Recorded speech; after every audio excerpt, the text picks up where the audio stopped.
Vamos a continuar con el sistema de coordenadas polares. Esta vez hablaremos sobre la recta tangente de una curva en coordenadas polares. Sea R igual a f de θ una ecuación polar para una curva C.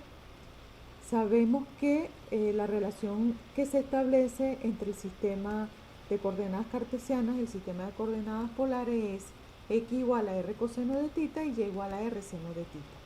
Pero como r es igual a f de θ, podemos entonces considerar x y y como funciones que solo dependen de θ. Por lo tanto, nos quedaría x igual a f de θ coseno de θ y y igual a f de θ seno de θ. Esto viene a darnos una parametrización de x y de y que solo dependen de θ. Vamos a suponer que la función f es diferenciable y consideremos m la pendiente de la recta tangente AC en r θ. Es decir, aquí tengo la curva C, aquí tenemos la recta y aquí tendríamos, digamos, el punto, digamos que este es el punto r θ. ¿Okay? Entonces, la recta forma un ángulo alfa con el eje polar. ¿Okay? La tangente de ese alfa es lo que nosotros llamamos la pendiente de la recta tangente. ¿Okay? De hecho, cualquier recta que corta con el eje X positivo, si quieren saber cuál es la pendiente de esa recta, otra manera sería buscar el ángulo que forma la recta con el eje X positivo y hallarle su tangente. Si esa tangente existe, es precisamente la pendiente.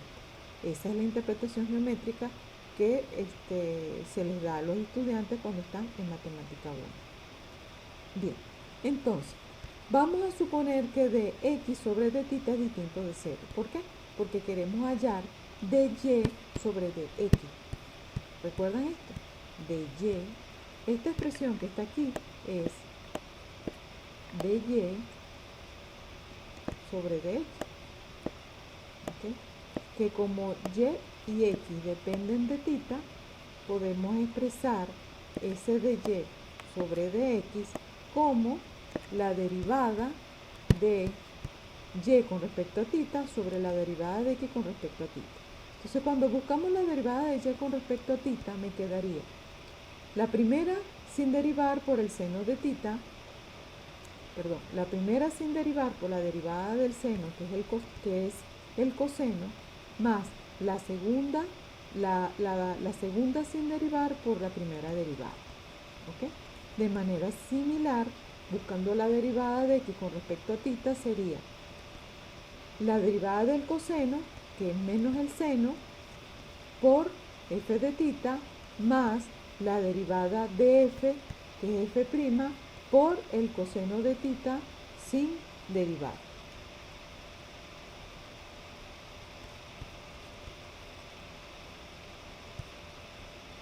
Bien.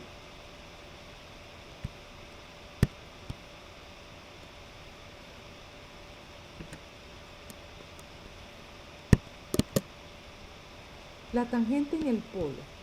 Aquí vamos a estar interesados en trabajar no nada más una tangente en cualquier punto, sino la tangente a la curva, pero en el polo. Entonces, vamos a considerar r igual a f de θ una función diferenciable y supongamos que la gráfica de f pasa por el polo cuando θ igual a alfa. Entonces, si estamos buscando una recta tangente a la gráfica en el polo, lo primero que se debe cumplir es que la curva pase por el polo. Entonces, ¿qué significa que pasa por el polo cuando θ es alfa? Significa que cuando yo sustituyo alfa en la ecuación de f, me debe dar r igual a 0. La pendiente, recordemos que es esta, porque la acabamos de ver, y al sustituir, como f de alfa es 0, esto me queda 0, y aquí quedaría f' de alfa por el seno de alfa sobre f' de alfa por el coseno de alfa, y esto me daría la tangente de alfa siempre y cuando f' de alfa sea distinto de 0. Porque si es igual a 0, aquí teníamos una indeterminación y no podríamos trabajar. ¿Ok? Luego, θ igual a alfa sería la tangente a la gráfica de R igual a f de θ en el polo, como lo habíamos pensado. ¿Quién es la tangente de alfa? La pendiente. Eso nos lleva al siguiente resultado, que nos da una especie de algoritmo para trabajar las tangentes en el polo de una curva. Entonces, si f de alfa es igual, si f de alfa es igual a 0 y f' de alfa es distinto de 0, entonces θ igual a alfa es la tangente a la gráfica de R igual a f de θ en el polo. Por ejemplo, hallar las tangentes en el polo de la gráfica de R igual a 1 más el seno de θ. R igual a 1 más 2 seno de θ representa un limazón con rizo, porque tenemos que el absoluto de 1 entre 2 es un medio y ese es un valor que se mueve entre 0 y 1. ¿Qué nos dice? Bueno, para hallar los valores de alfa que hagan que R igual a 0, hacemos R igual a 0. Es decir, cuando 1 más 2 seno de θ igual a 0. Eso ocurre cuando el seno de θ igual a menos un medio, despejando. Y eso sucede cuando θ es 7 pi sexto y 11 pi sexto, si lo estamos haciendo en el sentido positivo y dando una sola vuelta. Además, si yo tengo que f de θ igual a 1 más seno de θ, la función f es diferenciable, pero además su derivada es 2 coseno de θ. ¿Qué hacemos ahora? Los valores que obtuvimos aquí los vamos a sustituir en la derivada y nos debe dar distinto de 0. Si nos da distinto de 0, por el teorema anterior, θ igual a 7 pi sexto, θ igual a 11 pi sexto, son las ecuaciones de las rectas tangentes a la gráfica de R igual a 1 más el seno de θ en el polo. Si resulta que las derivadas dan 0, el teorema no concluye. ¿Por qué? Porque si consiguen que f de alfa es 0, pero esto no se cumple, no podemos concluir. ¿Ok? Porque es un sí, entonces, no un sí, solo sí. Entonces, para este caso, vemos que θ igual a 7 pi sexto, que es este trazo, θ igual a 11 pi sexto, que es este trazo, serían las tangentes. Fíjense que la prolongación de 11 pi sexto es 5 pi sexto, la prolongación de 7 pi sexto es pi sextos. Entonces fíjense que la idea es que la curva, cuando se acerca a 7 pi sextos, su trazo se pega de manera tangencial a 7 pi sextos. Pero cuando los ángulos pasan de 7 pi sextos, cuando pasan de 7 pi sextos a 3 pi medio, también se mueve de manera tangencial, pero con respecto a la prolongación de θ igual a 7 pi sextos. Esto sigue. Cuando yo me muevo desde aquí hasta aquí, se hace este recorrido, ¿ok? Hasta llegar a 11 pi sextos, que es 0, y luego, cuando me muevo desde aquí hasta aquí, la curva va a realizar este trazo. Y así, cuando sea de 0 a pi, va a realizar el trazo del lazo superior. Bien, entonces doy hincapié a este tipo de curvas, a los limazones con rizo, porque bueno, precisamente tiene estos detallitos que bueno, la única manera de que se entiendan a cabalidad es que el estudiante realice un trazado, ¿okay?, de este tipo de curvas. Bueno, para la simetría, no recuerdo si se los di ayer, la idea es que hay un teorema que nos dice que la gráfica de una ecuación en coordenadas polares es simétrica con respecto a el eje polar si se obtiene una ecuación equivalente al sustituir rθ por r menos tita o menos r pi menos tita. Es decir, donde esté r y tita sustituyen la tita por menos tita. Si la ecuación les da equivalente, hay simetría con respecto al eje polar. Si no les da equivalente, tienen que estudiar estas sustituciones, el r por menos r, el tita por pi menos tita. Si les da equivalente, entonces hay simetría con respecto al eje polar. Si resulta que hacen las dos sustituciones y no les da equivalente, entonces no se concluye nada. Bien. Y para el caso de simetría con respecto al eje pi medio, sustituyen r tita por r pi menos tita o por menos r menos tita. Si en cualquiera de los dos casos hay una ecuación equivalente, se concluye que hay simetría con respecto al eje pi medio. Y repito, solo se necesita que sustituyan por una sola. Si se cumple para una, no tienen que ver si se cumple para la otra. Y para el caso del polo, sustituyen r tita por menos r tita. Y si les dan una ecuación equivalente, hay simetría con respecto al polo. Si no, van y estudian la sustitución r tita por r pi menos tita.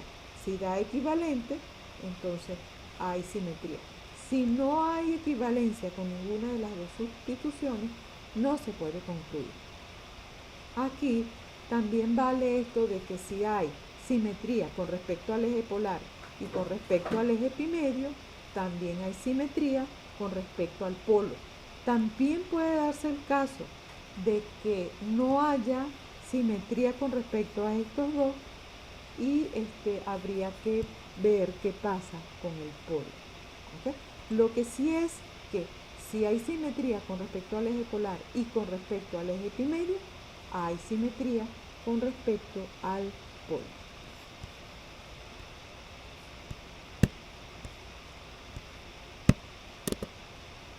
Para el trazado de la gráfica en coordenadas polares, vamos a considerar los siguientes incisos. Lo primero, identificar la curva. Luego, hallar los valores de tita para los cuales r está definido. Esto es sobre todo para el caso de la lemniscata, que hay ciertos valores de tita para los cuales r no existe. Para el resto que hemos estudiado normalmente, para cualquier valor de tita, ¿ok? Para cualquier valor de tita, r está definido. Pero hay que tener cuidado con la lemniscata y con ciertos espirales. Luego hay que estudiar la simetría. También hay que estudiar las intersecciones de la gráfica con el eje polar. ¿Cómo hacemos eso? Sustituimos tita por n pi, pero se acostumbra n igual 0 y n igual a 1, es decir, sustituimos tita por 0 y vemos qué valor nos da para r, si es que es posible. Sustituimos tita por pi y vemos qué valores nos da r, si esto es posible. Para tita igual a pi medio y su extensión, ¿qué hacemos? Sustituimos tita por pi medio y por 3 pi medio, que son los casos particulares para tita igual 2n más 1 pi medio con n z. Pero normalmente, para los casos que trabajamos en este curso, normalmente con estos dos valores se tiene, sobre todo si la curva es cerrada. Ahora, si la curva es un espiral, bueno, ahí sí hay que darle otros valores a la n. Hay que verificar si el polo pertenece a la gráfica de la ecuación. ¿Cómo hacemos eso? Hacemos r igual a 0 y conseguimos los valores de tita que resuelven la ecuación si ese es el caso. Buscamos la tangente en el polo, hacemos la tabla de valores, esto es imprescindible. Sin la tabla de valores se haga todo este estudio, va a ser difícil que lo puedan graficar. Y de último sería la gráfica.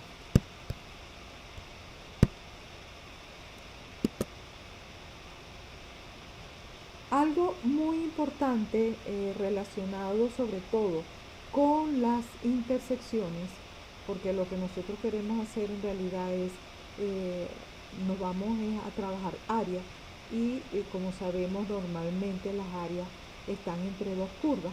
Entonces, las distintas formas en coordenadas polares de las ecuaciones puede que nos ayuden en ciertos ejercicios. Entonces, para ello, sea R igual a f de θ, una ecuación en coordenadas polares, las distintas formas de esta ecuación están dadas por menos 1 a la n por R igual a f de θ más n pi con nz. Esto, al sustituir la n, nos va a proporcionar las distintas formas de una ecuación. La curva va a ser la misma, la que va a variar va a ser la ecuación, ¿ok? Y en muchas ocasiones lo que varía es la manera como nos movemos dentro del recorrido de la curva. Por ejemplo, para R igual a 2 coseno de 2 θ, las distintas formas de la ecuación vienen dadas por. Entonces quedaría menos 1 a la n por R igual a 2 coseno de 2, 2 coseno de 2. Donde está la θ colocamos θ más n pi con n en z. Aquí es z. ¿Ok? Entonces, para n igual a 1 nos queda menos 1 a la 1, que es menos 1 por R, igual a 2 coseno de θ más, aquí quedaría 2pi. Aquí queda 1, ¿sí? Quedaría 2 θ más pi. Multiplico por 2 y me quedaría 2 θ más 2pi. Pero como la función coseno es 2pi periódica, el coseno de 2 θ más 2pi es el mismo coseno de 2 θ.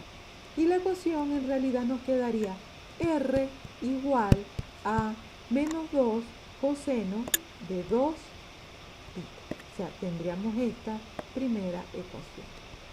Ahora sustituimos por n igual a 2. Aquí queda 2, distribuimos y sería 2 θ más 4pi, pero por ser 2pi periódica, el coseno de 2 θ más 4pi es el coseno de 2 θ y queda entonces esta ecuación. Fíjense que hemos llegado a la ecuación original. El proceso llega hasta aquí, porque si hacemos otros casos, vamos a caer o en esta o en esta. Entonces, eso significa que estas dos son las distintas formas de una ecuación que recorre en la misma curva. Entonces, fíjense, la idea es, cuando θ es igual a 0, R me va a dar 2. Quiere decir que para esta ecuación yo parto de este punto. Y en realidad el recorrido es en este sentido. Pero, ¿qué sucede? Cuando θ es igual, voy a cambiarle el color, ok, aquí. Cuando θ es igual a 0 aquí, fíjense, el coseno de 0 es 1 y me da menos 2. Quiere decir que cuando θ es 0 arranca aquí. Y el recorrido va a ser de esta forma. Entonces, la manera como se recorre la curva es distinta, pero el lugar geométrico en realidad es el mismo. ¿Ok? Entonces, ¿por qué es necesario hacer este estudio? Bueno, porque a veces una curva pasa por un punto con ciertos valores de θ y otra curva puede pasar por el mismo punto, pero para otros valores de θ. Entonces, para la parte de intersección es muy importante. Por ejemplo, vamos a ver este caso, que aquí aún no se utilizan las distintas formas, pero que el tratamiento en las intersecciones es muy distinto a la manera como lo hacemos en el sistema de coordenadas cartesianas. En el sistema de coordenadas cartesianas despejamos, por ejemplo, y en función de x en un lado y lo sustituimos en otro y podemos conseguir entonces valores para y o valores para x. Aquí no es la misma idea.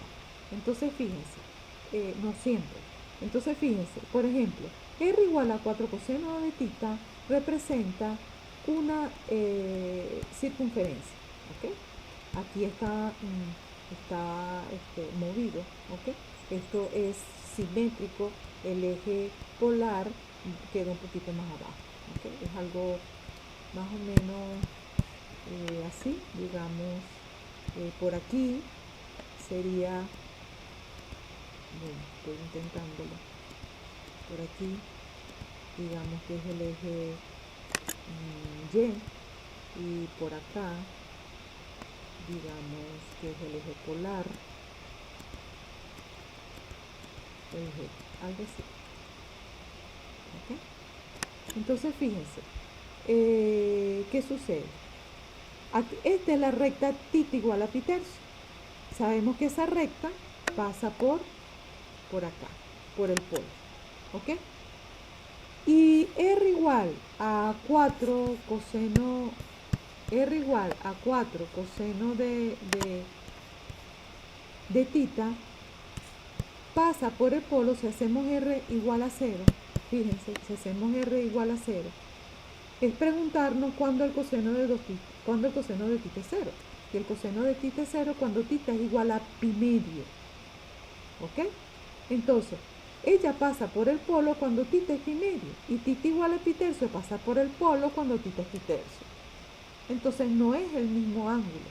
Entonces, cuando yo sustituyo pi tercio en la ecuación, obtengo el punto 2 pi tercio, que sería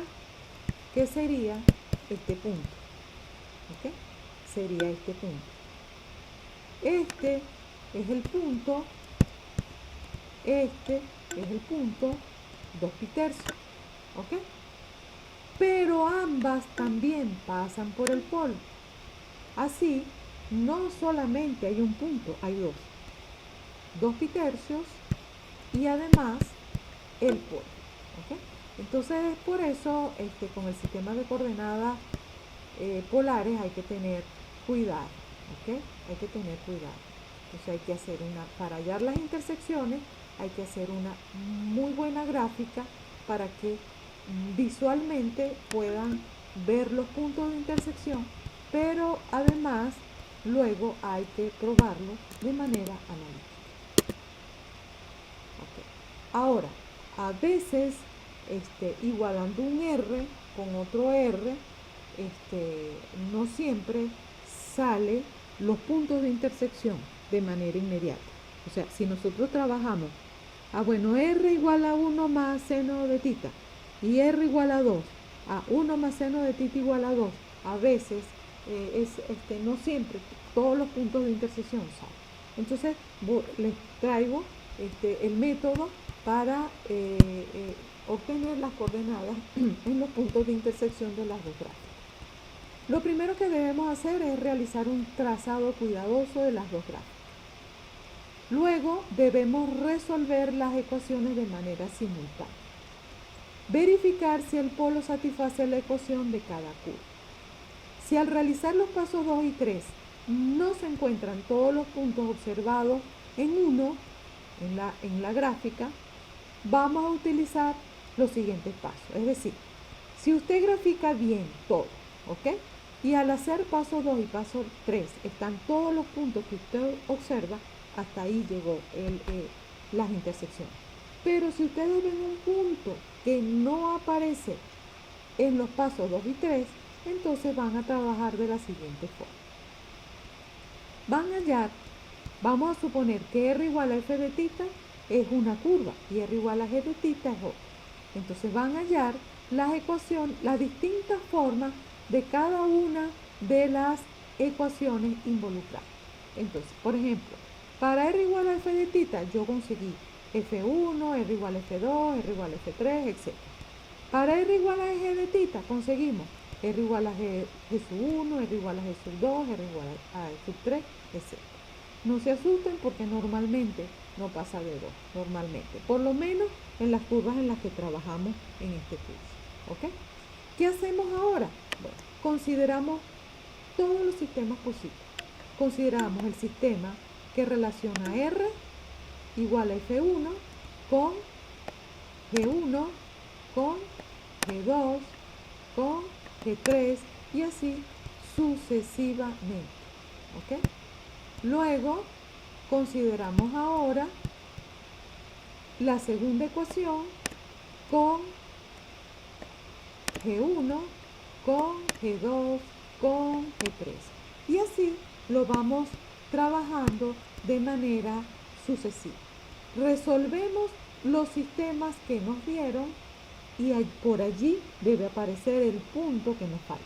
Ahora, hacer esto tan metódicamente como que es muy largo. Entonces, lo recomendado es que de todos esos sistemas que hemos hallado, vamos a tratar de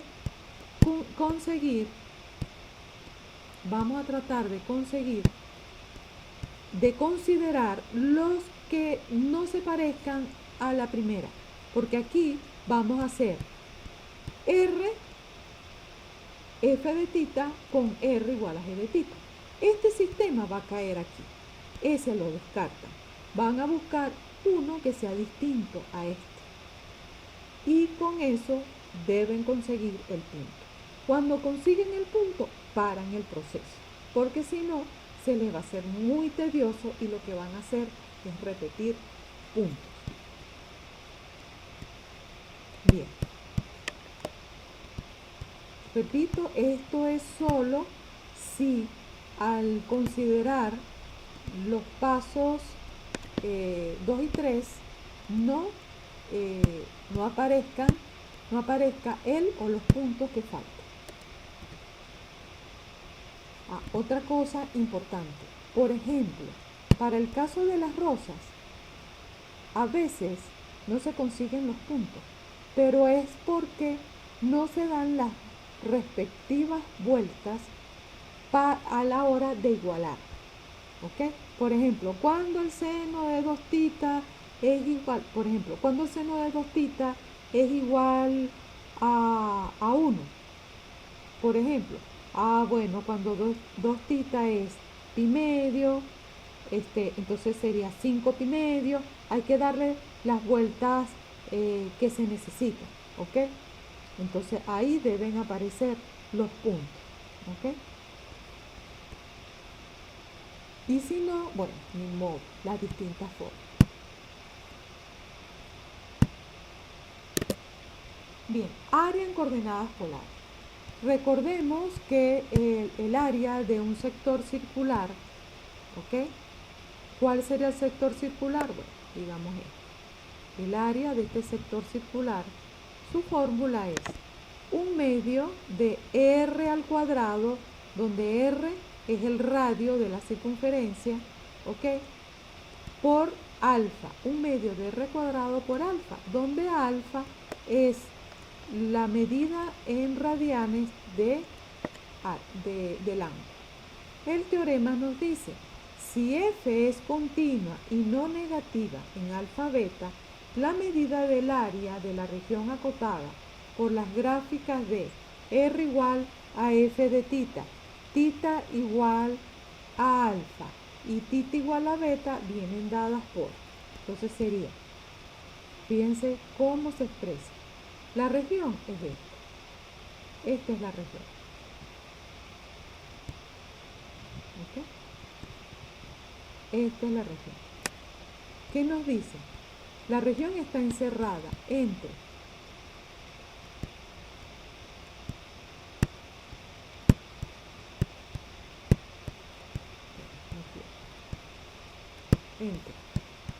tita igual a alfa, tita igual a beta, y por la gráfica de r igual a f de tita. ¿Ok? Por toda esta gráfica. ¿Ok? Entonces nos dice que el área va a ser 1/2. Muy pendiente con este 1/2, porque viene de esta fórmula, por eso se los traje. Entonces sería 1/2, la integral desde alfa hasta beta de r al cuadrado. O sea, si yo coloco un radio vector aquí, este señor tiene las siguientes coordenadas. De aquí hasta aquí sería, digamos, un tita. ¿Ok? Un valor tita. Y aquí sería, ¿quién me va a dar esta longitud? El f de tita. O sea, este sería el r. F de tita. F de tita, tita, sería ese punto. ¿Ok? Es decir, este F de tita es R. ¿Ok? Que es el que está dado por la ecuación. Entonces, fíjense, ¿qué nos dice en la fórmula?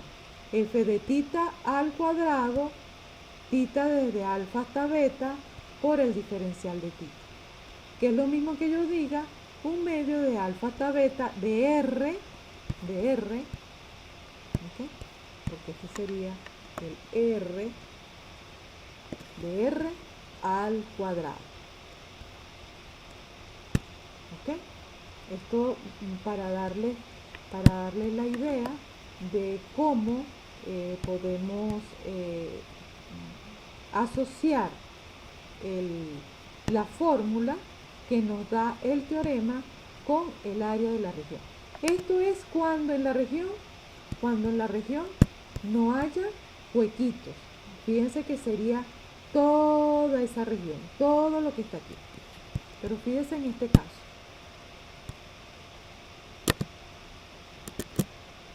Vamos a considerar R la región que está acotada por las curvas con ecuaciones polares. Aquí estaría R igual a F de tita y R igual a G de tita con tita igual a tita igual a y tita igual a B. Entonces fíjense, ¿qué es lo primero que tenemos que hacer? Lo primero que tenemos que hacer es pensar en la región más grande, que es toda esta, ¿ok? Toda, ¿ok? Toda la región, toda esta región, inclusive esta parte verde, ¿ok? Y bueno, aplicando el resultado anterior, si pensamos en un radiovector que parta de aquí y llegue hasta aquí, ese R está tomando F de tita.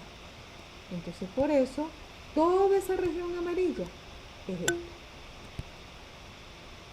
Ahora, pero es que me dice que es la que está encerrada entre R igual a F de tita, R igual a G de tita, entre tita igual a A y tita igual a B. Eso significa que le debemos quitar esto. Aquí hay un hueco. ¿Ok? Tenemos que quitarle este espacio. ¿Ok? Hay que quitarle ese pedazo. Entonces, ¿qué sucede? Sabemos que desde aquí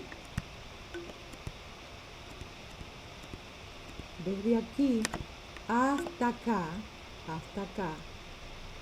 el R me lo da G de tita. ¿Ok? Si medimos desde aquí hasta arriba, el R lo da F de tita. Esto es como un radio mayor y un radio menor. El radio menor en este caso es G de tita. Si yo quiero buscar el área de la región en blanco, sería precisamente esta. Un medio de la integral desde A hasta B de G de tita al cuadrado por el diferencial de tita. Entonces, ¿qué hacemos? La región más grande le quitamos la región más chica. Pero por propiedades de la integral, este un medio sale y la integral, como sus extremos son iguales, sería la integral desde A hasta B de el radio mayor, esto le puedo decir radio mayor al cuadrado, ¿ok? Menos el radio menor, el radio más chiquito, al cuadrado.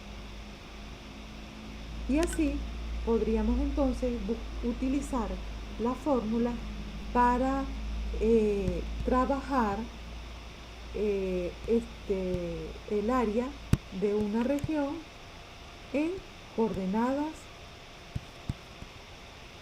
polares. Entonces hay que tener mucho cuidado con esto.